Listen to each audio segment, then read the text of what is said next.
नमस्कार। मेरे महादेव चैनल के माध्यम से श्री शिव महापुराण सुनने वाले श्रद्धालुओं की ओर से जगत पिता परमेश्वर भगवान शंकर और जगत जननी माँ जगदम्बा के चरणों में प्रणाम करते हुए आज के भाग को आरंभ करते हैं। आज से हम श्री शिव महापुराण की पहली संहिता विदेश्वर संहिता को आरंभ करेंगे। प्रयाग में सूत जी से मुनियों का तुरंत पाप नाश करने वाला साधन के विषय में प्रश्न, जो आदि और अंत में तथा मध्य में भी नित्य मंडल में है, जिनकी समानता अथवा तुलना कहीं भी नहीं है, जो आत्मा के स्वरूप को प्रकाशित करने वाले देवता परमात्मा हैं, जिनके 5 मुख हैं और जो खेल ही खेल में अनायास जगत की रचना पालन तथा संहार तथा अनुग्रह एवं तिरोभाव रूप 5 प्रबल कर्म करते रहते हैं, उन सर्वश्रेष्ठ अजर अमर ईश्वर अंबिकापति भगवान शंकर का मैं मन ही मन चिंतन करता हूँ। व्यास जी कहते हैं, जो धर्म का महान क्षेत्र है और जहाँ गंगा जमुना का संगम हुआ है, उस परम पुण्य में प्रयाग में जो ब्रह्मलोक का मार्ग है, सत्य व्रत में तत्पर रहने वाले महातेजस्वी महाभाग महात्मा मुनियों ने एक विशाल यज्ञ का आयोजन किया है। उस ज्ञान यज्ञ का समाचार सुनकर पौराणिक शिरोमणि व्यास शिष्य महामुनि सूत जी वहां मुनियों का दर्शन करने के लिए आए।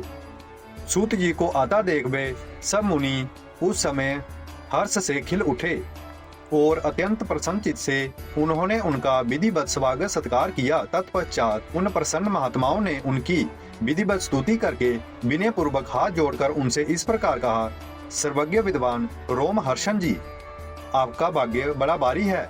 इससे आपने व्यास जी के मुख से अपनी प्रसन्नता के लिए ही संपूर्ण पुराण विद्या प्राप्त की है, इसलिए आप आश्चर्य पूर्वक कथाओं के भंडार हैं। ठीक उसी तरह जैसे रत्नाकर समुद्र बड़े बड़े सारभूत रत्नों का आगार है, तीनों लोक में भूत वर्तमान और भविष्य तथा और जो भी कोई वस्तु है वह आपसे अज्ञात नहीं है, और हमारे सौभाग्य से इस यज्ञ का दर्शन करने के लिए आप जहाँ पधार गए हैं, और इसी वजह से हमारा कुछ कल्याण करने वाले हैं, क्योंकि आपका आगमन निरर्थक नहीं हो सकता। हमने पहले भी आपसे शुभ शुभ तत्व का पूरा वर्णन सुना है, किंतु उससे तृप्ति नहीं होती, हमें उसे सुनने की बारंबार इच्छा होती है। उत्तम बुद्धि वाले सूत जी, इस समय हमें एक ही बात सुननी है। यदि आपका अनुग्रह हो तो गोपनीय होने पर भी उस विषय का वर्णन कीजिए। घोर कलयुग आने पर मनुष्य पुण्य कर्म से दूर रहेंगे, दुराचार में फंस जाएंगे और सब के सब सत्य वासन से मुंह फेर लेंगे, दूसरों की निंदा में तत्पर रहेंगे, पराये धन को हड़प लेने की इच्छा करेंगे, उनका मन पराई स्त्रियों में असत होगा तथा वे दूसरे प्राणियों की हिंसा किया करेंगे, अपने शरीर को ही आत्मा समझेंगे, मूढ़ नास्तिक और पशु बुद्धि रखने वाले होंगे, माता पिता से द्वेष रखेंगे, ब्राह्मण लोभ रूपी ग्राह के ग्रास बन जाएंगे, वेद बेचकर जीविका चलाएंगे, धन का उत्सर्जन करने के लिए ही विद्या का अभ्यास करेंगे और मद से मोहित रहेंगे, अपनी जाति के कर्म छोड़ देंगे, दूसरों को ठगेंगे, तीनों काल की संध्या उपासना से दूर रहेंगे और ब्रह्म ज्ञान से शून्य होंगे।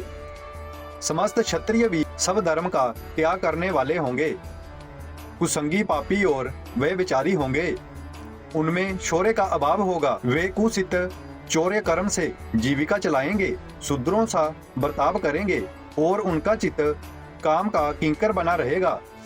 वैसे संस्कार भ्रष्ट सर्वधर्म त्यागी कुकर्मी धनोपार्जन प्रयन तथा नाप तोड़ में अपनी वृत्ति का परिचय देने वाले होंगे। इसी तरह शूद्र ब्राह्मणों के आचार में तत्पर रहेंगे, उनकी आकृति उज्जवल होगी, अर्थात वे अपना कर्म धर्म छोड़कर उज्जवल वेशभूषा से विभूषित हो व्यर्थ घूमेंगे, संभवतः ही अपने धर्म का त्याग करने वाले होंगे, उनके विचार धर्म के प्रतिकूल होंगे, वे कुटिल और द्विज निंदक होंगे, यदि धनी हुए तो कुकर्म में लग जाएंगे, विद्वान हुए तो वाद विवाद करने वाले होंगे, अपने को कुलीन मानकर चारों वर्णों के साथ वैवाहिक संबंध स्थापित करेंगे, समस्त वर्णों को अपने संपर्क से भ्रष्ट करेंगे, वे लोग अपनी अधिकार सीमा से बाहर जाकर सत्कर्मों का अनुष्ठान करने वाले होंगे। कलयुग की स्त्रियां प्राय सदाचार से भ्रष्ट और पति का अपमान करने वाली होंगी, सास ससुर से द्रोह करेंगी, किसी से भय नहीं मानेंगी, मालिन भोजन करेंगी, कुसंगति हाव भाव में तत्पर होंगी, उनका शील स्वभाव बहुत बुरा होगा और वे अपने पति की सेवा से सदा ही विमुख रहेंगी। सूत जी, इस तरह जिनकी बुद्धि नष्ट हो गई है, जिन्होंने अपने धर्म का त्याग कर दिया है, ऐसे लोगों को इहलोक और परलोक में उत्तम गति कैसे प्राप्त होगी, इसी चिंता में हमारा मन सदा व्याकुल रहता है। परोपकार के समान दूसरा कोई धर्म नहीं है। अतः जिस छोटे छोटे उपाय से इन सबके पापों का तत्काल नाश हो जाए, उसे इस समय करना पूर्वक बतलाइए, क्योंकि आप समस्त सिद्धांतों के ज्ञाता हैं। उन बाबी आत्मा मुनियों की यह बात सुनकर सूत जी मन ही मन भगवान शंकर का स्मरण करके उनसे इस प्रकार बोले। सूत जी कहते हैं, साधु महात्माओं, आपने बहुत अच्छी बात पूछी है। आपका यह प्रश्न तीनों लोकों का हित करने वाला है। मैं गुरुदेव व्यास का स्मरण करके आप लोगों के स्नेह बस इस विषय का वर्णन करूंगा। आप आदर पूर्वक सुने।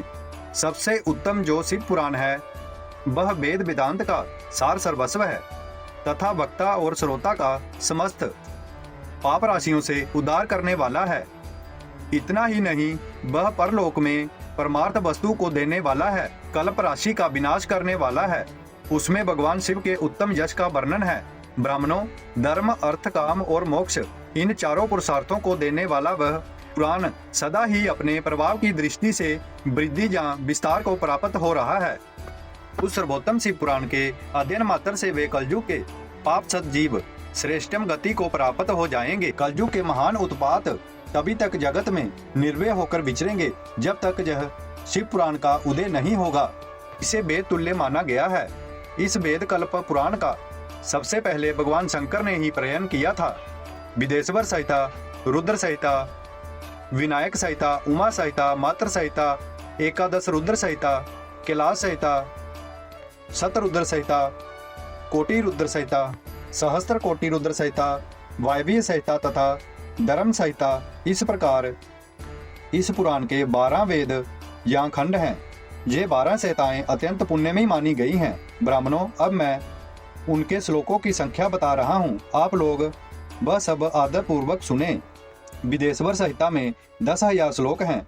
रुद्र संहिता, विनायक संहिता, उमा संहिता और मात्र संहिता, इनमें प्रत्येक में 8-8 हजार श्लोक हैं।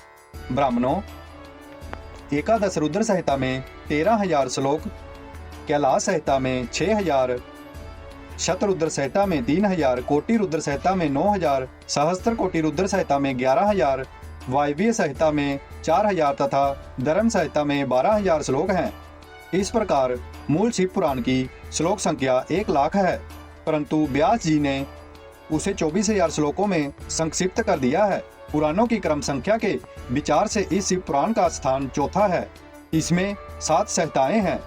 पूर्व काल में भगवान शिव ने श्लोकों की संख्या दृष्टि से 100 करोड़ श्लोकों का एक ही पूर्ण ग्रंथ प्रथित किया था। सृष्टि के आदि में निर्मित हुआ वह पुराण साहित्य अत्यंत विस्तृत था। फिर द्वापर आदि में व्यास जी आदि महर्षियों ने जब 18 भाग में विभाजन कर दिया, उस समय संपूर्ण पुराणों का संक्षिप्त स्वरूप केवल 4 लाख श्लोकों का रह गया। उस समय उन्होंने शिव पुराण का 24,000 श्लोकों में प्रतिपादन किया। यही इसके श्लोक की संख्या है। यह वेदतुल्य पुराण 7 संहिताओं में बंटा हुआ है। इसकी पहली संहिता का नाम विदेश्वर संहिता है, दूसरी संहिता का नाम रुद्र संहिता, तीसरी का नाम शतरुद्र संहिता, चौथी का कोटि रुद्र संहिता, पांचवी का उमा संहिता, छठी का कैलाश संहिता और 7वीं का वायवीय संहिता है। इस प्रकार ये 7 संहिताएं मानी गई हैं।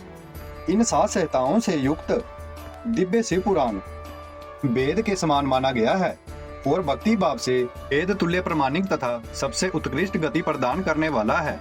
यह निर्मल शिव पुराण भगवान शिव के द्वारा ही प्रतिपादित है। इसे शिरोमणि भगवान वेद व्यास ने संक्षेप में संकलित किया है।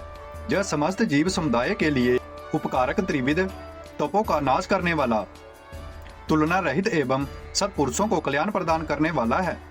इसमें वेदांत विज्ञान में प्रदान तथा निष्काम धर्म का प्रतिपादन किया गया है। यह पुराण ईर्ष्या रहित अंत करने वाले विद्वान के लिए जानने की वस्तु है। इसमें श्रेष्ठ मंत्र समूहों का संकलन है तथा धर्म, अर्थ और काम, इस त्रिवर्ग की प्राप्ति के साधन का विवरण है। यह उत्तम शिव पुराण समस्त पुराणों में श्रेष्ठ है। वेद वेदांत में वेद रूप से विचलित परम वस्तु है।